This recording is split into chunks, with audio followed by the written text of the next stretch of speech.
যারা বাংলাদেশকে পূর্ণ স্বাধীন দেখতে চায় না, যারা বাংলাদেশকে পূর্ণভাবে মাথা উঁচু করে দাঁড়াতে দিতে চায় না, এরকম একটা শক্তি সরাসরি নাম বলেই এদেশের মানুষ বলতে চায় যে ভারত প্রত্যক্ষভাবে জড়িত থেকে সেদিনের এই হত্যাকাণ্ডটা পরিচালনা করেছে।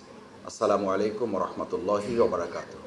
আল্লাহ তাআলার কাছে বিশেষভাবে দোয়া করি আমাদের শ্রদ্ধাভাজন lieutenant colonel doctor Lutfur Rahman Khan সহ আমাদের যে ৫৭ জন সেনা অফিসার যারা ইন্তেকাল করেছেন, তাদেরকে হত্যা করা হয়েছে, যাদেরকে একেবারে ঠান্ডা মাথায় খুন করা হয়েছে, তাদেরকে সহ সবাইকে আল্লাহ তাআলা মাফ করুন এবং তাদেরকেও তাদের পরিবারের সাথে কাল কিয়ামতের দিন যেন একত্রিত করে দেওয়ার ব্যবস্থা আল্লাহ তাআলা করে দেন।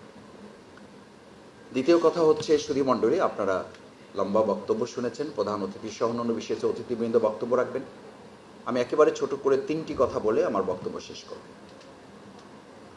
একটি হচ্ছে, আমাদের এই প্রিয় মাতৃভূমি বাংলাদেশে যে কোনো হত্যাকাণ্ড সংগঠিত হওয়ার পর এটিকে সুষ্ঠু একটা তদন্তের মধ্যে নিয়ে এসে বিচার নিশ্চিত করার প্রবণতাটা স্বাধীনতার 53 বছরেও আমরা খুব একটা পরিলক্ষিত হতে দেখি নাই।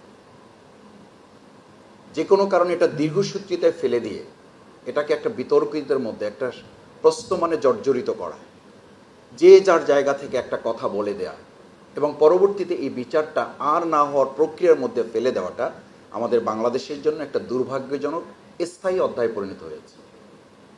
আমি প্রত্যাশা করব বর্তমান অন্তর্বর্তীকালীন সরকার এই 2009 সালের পিলখানায় সেনা অফিসারদের হত্যাকাণ্ডে যে তদন্ত কমিটি গঠন করেছে, এই তদন্ত কমিটি প্রভাবিত হয় এমন কোনো বক্তব্য দেওয়া থেকেও আমাদের যে যেখানে আমরা আছি তাদেরকে বিরত থাকা উচিত। আমি গতকাল পর্যন্ত যে বক্তব্য শুনেছি, আমার এখনো মনে হয় না, গতকাল পর্যন্ত যে বক্তব্য আমি শুনেছি, এখন আমার কাছে মনে হয় না এই অন্তর্বর্তীকালীন সরকার যে তদন্ত কমিশন করেছে খুব নিরপেক্ষতার সাথে স্বাধীনভাবে এই কমিশন তার দায়িত্ব পালন করতে পারবে। কেন পারবে না? আপনারা এখানে অত্যন্ত সচেতন নাগরিক, আপনারা তা ভালো করে জানেন এবং বুঝেন। এবং গতকালকের বক্তব্য পর্যন্ত আমার কাছে মনে হয়েছে তদন্ত কমিশনকে স্বাধীন বললেও আসলে তাদের হাত পা বেঁধে পানিতে সাঁতার কাটার মতো অবস্থা হয়তো করে দেওয়া হয়েছে, কিংবা তা করে দেওয়া হবে। আমি আজকে আশা করব যে আমাদের এই lieutenant colonel doctor Lutfur Rahman Khan সহ যারা সেদিন হত্যার শিকার হয়েছেন, তাদের এই স্বাধীন তদন্ত কমিশনের মাধ্যমে তাদের বিচারের ব্যবস্থা গ্রহণ করার জন্য দেশের বাইরে যেখান থেকে যারা যতটুকু জড়িত থাকুক সেটা ব্যাপারে তদন্ত করে চিহ্নিত করা, গ্রেপ্তার করা এবং তাদের বিচারটা যদি পরিবার অন্তত দেখে যেতে পারে, তাহলে অন্তত দুনিয়ার দৃষ্টিতে তারা কিছুটা প্রশান্তি লাভ করতে পারবে। দ্বিতীয় কথা হচ্ছে, সম্মানিত সুধীমণ্ডলী, আমাদের এই lieutenant colonel doctor Lutfur Rahman Khan সহ সম্মানিত সেনা অফিসার যাদেরকে হত্যা করা হয়েছে, এই হত্যাকাণ্ডের পিছনে এই পর্যন্ত যত বক্তব্য আমরা শুনেছি, যত পত্রিকায় লেখা এসেছে, একটা কথাই তো বলা যায়, আমরা সবাই প্রায় একমত হয়েছি যে এই হত্যাকাণ্ডটি শুধুমাত্র একটা বিডিআর বিদ্রোহ অথবা শুধুমাত্র আমাদের কয়েকজন সেনা অফিসারকে হত্যা করা হয়েছে, ব্যাপারটা তা নয়। মূলত আমাদের দেশের স্বাধীনতার সার্বভৌমত্ব, আমাদের দেশের তৎকালীন বিডিআর, আমাদের দেশের তৎকালীন সেনা কর্মকর্তাদের যে একটা দেশপ্রেমের চূড়ান্ত পরিণতি তারার দিকে এই বাংলাদেশটাকে নিয়ে যাচ্ছিল, সেই জায়গাটাকে প্রশ্নবিদ্ধ করার জন্য যারা বাংলাদেশকে পূর্ণ স্বাধীন দেখতে চায় না, যারা বাংলাদেশকে পূর্ণভাবে মাথা উঁচু করে দাঁড়াতে দিতে চায় না, এরকম একটা শক্তি সরাসরি নাম বলেই এদেশের মানুষ বলতে চায় যে ভারত প্রত্যক্ষভাবে জড়িত থেকে সেদিনের এই হত্যাকাণ্ডটা পরিচালনা করেছে। না হলে আমাদের দেশ স্বাধীনতার সময় তো 57 জন সেনা অফিসারকে জীবন দিতে হয় নাই। একটা দেশ আর একটা দেশের সাথে লড়াই করেও তো এত জীবন দিতে হয় নাই। আমাদের 71 সালেও তো এত জীবন দিতে হয় নাই সেনা অফিসারদেরকে। তাহলে আমাদের 2009 সালে এমন কি ঘটনা ঘটলো যে সেনাবাহিনীর সদস্যদেরকে আটকে রেখে রাজনৈতিক নেতৃবৃন্দকে সেখানে আপোষ সভা করার জন্য চা খাওয়ার দাওয়াত দেওয়া হচ্ছে, যেখানে আমাদের মানবিক ডাক্তার থেকে হত্যা করা হচ্ছে, সেখানে চায়ের আমন্ত্রণ জানানো হচ্ছে, সেখানে রাজনৈতিক নেতারা যারা এটার সাথে সরাসরি জড়িত তাদেরকে সেখানে আমন্ত্রণ জানানো হচ্ছে।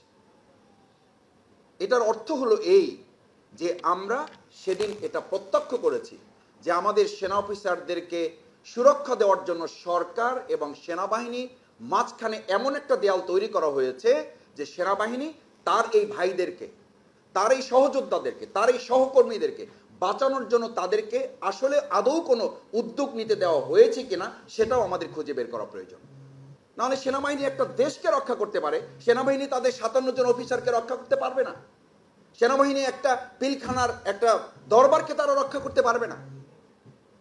আমাদের এই জায়গাগুলো খুঁজে বের করার জন্য যে স্বাধীন তদন্ত কমিশন করে দেওয়া হয়েছে, আমি আশা করব যে অন্তর্বর্তীকালীন এই সরকারের যে সময়টুকু আছে সেই সময়টুকুর মধ্যে তারা এ ব্যাপারে কার্যকর পদক্ষেপ গ্রহণ করে চিহ্নিত করবেন আসামিদেরকে, অভিযুক্তদেরকে, এবং গ্রেপ্তার করবেন, বিচারের আওতায় নিয়ে এসে এই পরিবারগুলোকে অন্তত দুনিয়ার দৃষ্টিতে একটু প্রশান্ত চিত্ত তাদেরকে দান করবেন।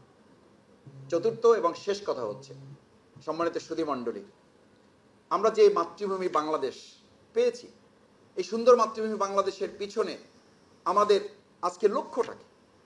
আমাদের লক্ষ্যটা ছিল যে আমরা সবাই মিলে একটু ভালোভাবে বসবাস করব। এই ভালোভাবে বসবাস করতে গিয়ে আমরা 71, আমরা 52, আমরা 47, আমরা পরবর্তী 90, আমরা পরবর্তীতে 2024 পর্যন্ত 5ই আগস্ট, জুলাই আগস্টের গণ অভ্যুত্থান পর্যন্ত এক একটা জায়গা আমরা তৈরি হয়, আর আমরা কোথাও কোথাও গিয়ে আবার এমনভাবে বিচ্ছিন্ন অবস্থায় তৈরি হয় যে এই প্রত্যেকটা সুবর্ণ সুযোগকে আমাদের বাধ্য হয়ে হাত করে। আজ যখন আমি বক্তব্য দিচ্ছি এই 7 ফেব্রুয়ারি, তখনও কিন্তু আমাদের এখন দুর্ঘটনার মধ্যে পড়তে হয়েছে যে আমরা আবার সেই 2024 সালের 5ই আগস্টের পিছনের দিকে ধাবিত হচ্ছে কিনা, আমরা সেই পিছনের অন্ধকার বাংলাদেশের দিকে ধাবিত হচ্ছে কিনা। কেন? তাহলে আমাদের এই lieutenant colonel doctor Lutfur Rahman Khan সহ এই সেনা অফিসারদের হত্যাকাণ্ডের মাধ্যমে যে একটা অন্ধকার বাংলাদেশ করা হয়েছিল, সেই অন্ধকার বাংলাদেশ থেকেই তো একটা আলোকিত বাংলাদেশে যাওয়ার জন্য তরুণেরা, যুবকেরা, আমাদের মেয়েরা, আমাদের সন্তানেরা, আমাদের শ্রমিকেরা জীবন দিল।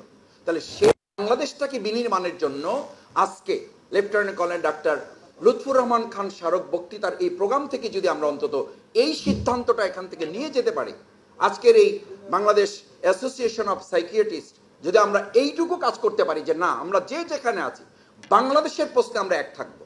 আমাদের দলীয় রাজনীতির পরিচয় ভিন্ন থাকতে পারে, আদর্শের ভিন্নতা থাকতে পারে, চিন্তা দর্শনের ভিন্নতা থাকতে পারে। আপনি চীনের কথা বলেন, আপনি সিঙ্গাপুরের কথা বলেন, আপনি আর একটা উন্নত দেশের কথা বলেন, প্রত্যেকটা দেশকে যদি আপনি পর্যালোচনা করেন তাহলে দেখবেন আমার যে পার্শ্ববর্তী দেশ, সেই দেশও তো আমাদের দেশ সম্পর্কে বলে। আর যাই হোক, আমরা আমাদের দেশের প্রশ্নে আমরা কাউকে ছাড় দেব না। দেশের প্রশ্নে ছাড় দেব না, এই কথাটা আমরা বাংলাদেশের 18 কোটি মানুষকে বলার মতো একটা পরিস্থিতি, আমরা রাজনৈতিক দল, আমরা পেশাজীবী অঙ্গন যারা এখানে গুরুত্বপূর্ণ ভূমিকা পালন করছেন, তারা আমরা সবাই মিলে এই পরিস্থিতিটা কেন করে দিতে পারছি না? আমি তো মনে হয় যে অন্তর্বর্তীকালীন সরকারের দিকে আঙুল দেওয়ার আগে, তাদেরকে সংস্কার করার আগে, আমরা আমাদের পেশাজীবী অঙ্গন, আমরা আমাদের রাজনৈতিক, আমরা আমাদের চিন্তা, দর্শন, মনন, দৃষ্টিভঙ্গির সংস্কারটা আমাদের তার চেয়ে অনেক বেশি প্রয়োজন।